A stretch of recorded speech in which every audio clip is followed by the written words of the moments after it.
You go talk to Commander Baron. I've had enough excitement for one day.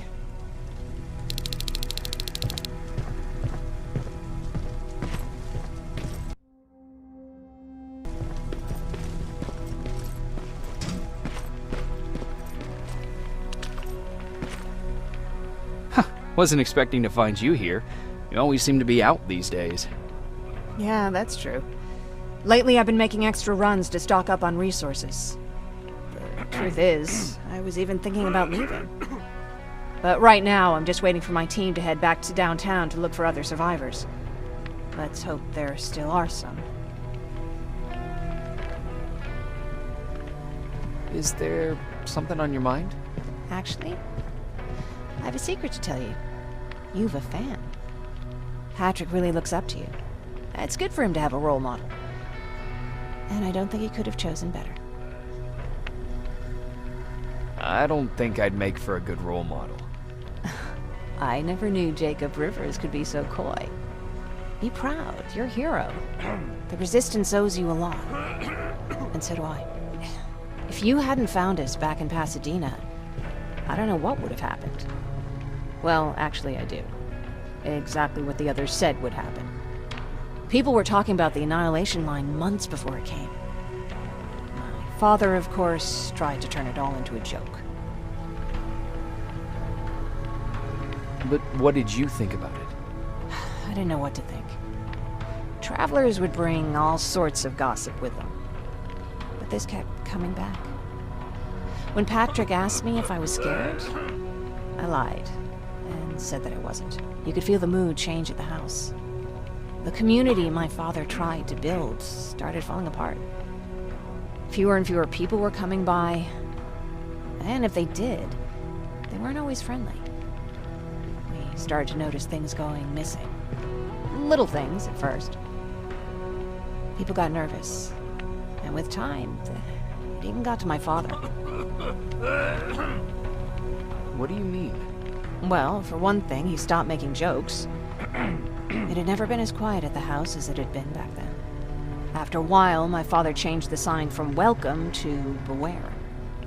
He put a lock on the door and started carrying a shotgun. I didn't even know he owned a gun. He always said he didn't believe in them.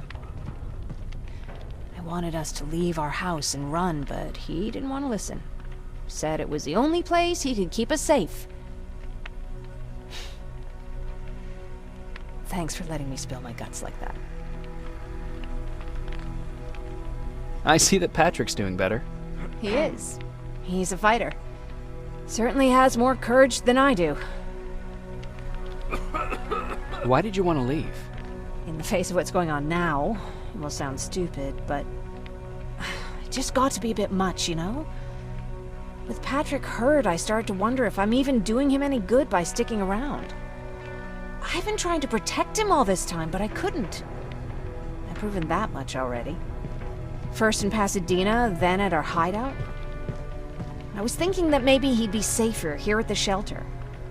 But don't worry, I changed my mind since.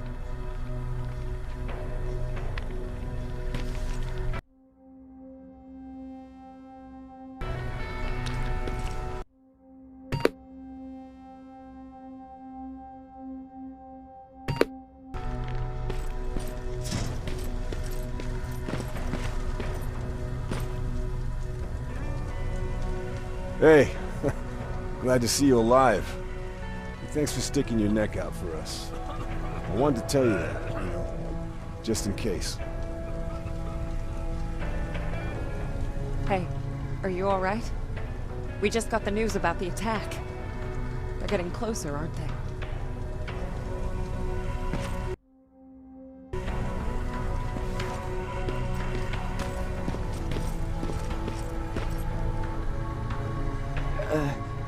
Did you talk to her? Is she mad at me? If I follow her orders, then I'm a bad guy. If I don't follow her orders, then I'm a lousy, incompetent egghead without a spine. There's no winning with her.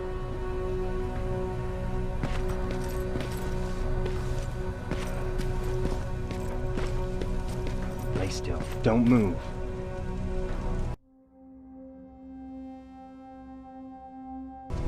Thanks for getting us out of there, Sergeant. What's up? I know you're busy, but I found something. Something I think you'll like. A tape from back in the day. I want to play it for you, but my boombox is busted, so if you're out there and find one that works, bring it to me, okay? Can't you ask Jennifer or one of the other scavengers for help? I already did, but they couldn't find anything. Just think about it, okay?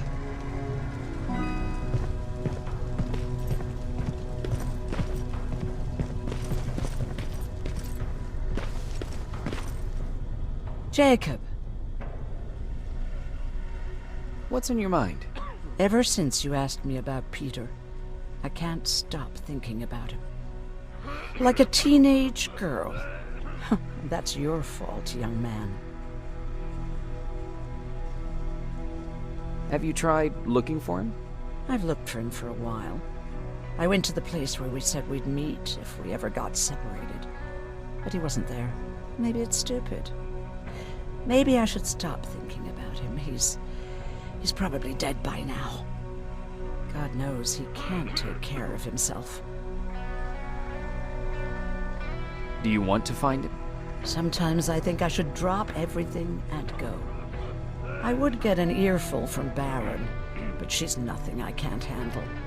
Anyway, what I didn't tell you before is that during Judgment Day, I lost a child. Our child. I don't know if it would have happened anyway, but I like to blame the machines for that. I think that Peter felt with Taylor we were given a second chance. God, he's still out there waiting for me, isn't he? Probably sitting in his rocking chair back in our house in Hollywood Hills. Oh, where the hell are you, Peter? How are the wounded doing? The few that came back, they're doing fine. We patched them up, and at this point we're just sitting and waiting.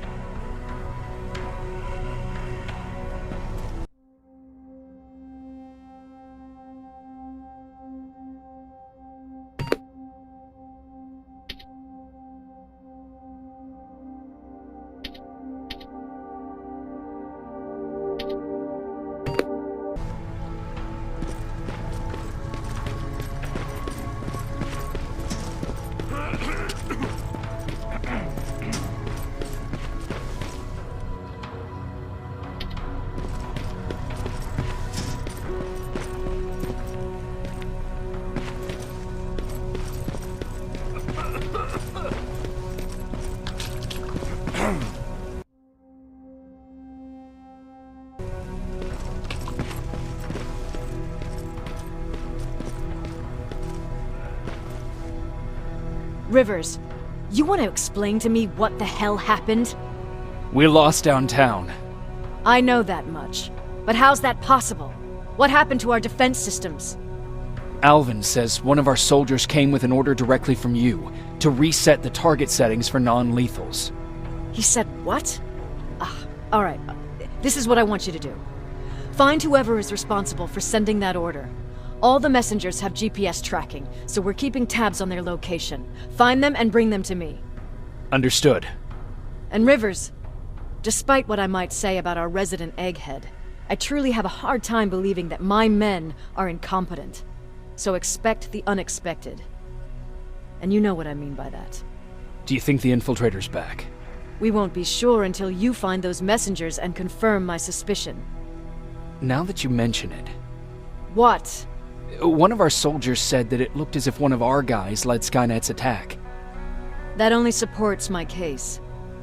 As soon as you know what's going on, radio me.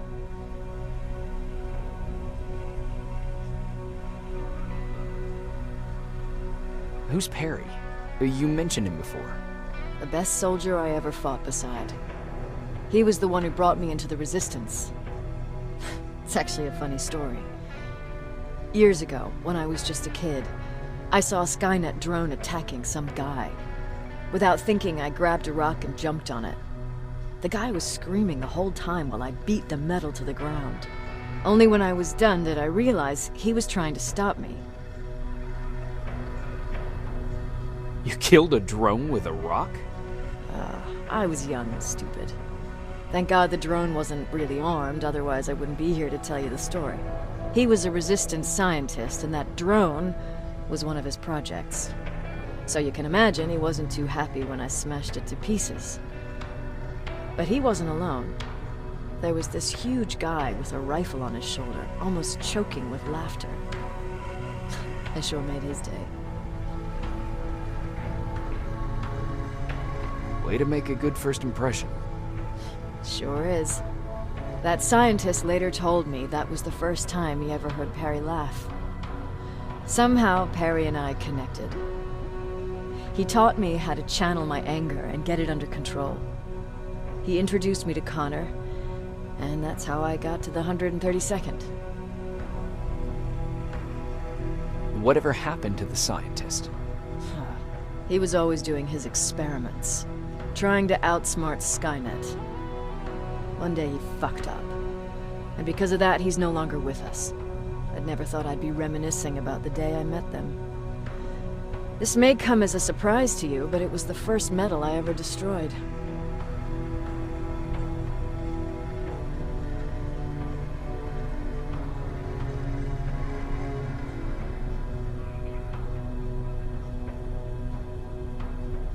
I'm not surprised.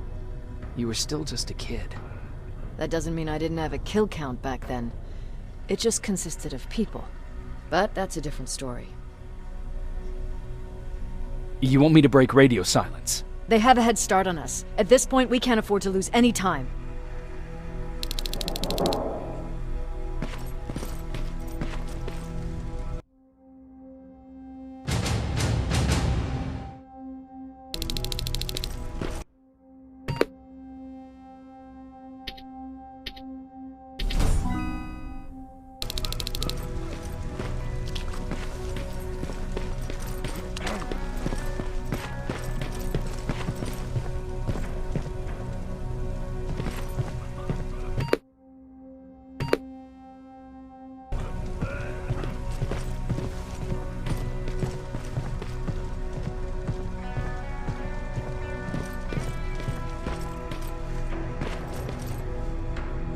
Patrick, you're up? There are people who need help more than me. Anyway, I can't talk. I have to bring something important to Erin.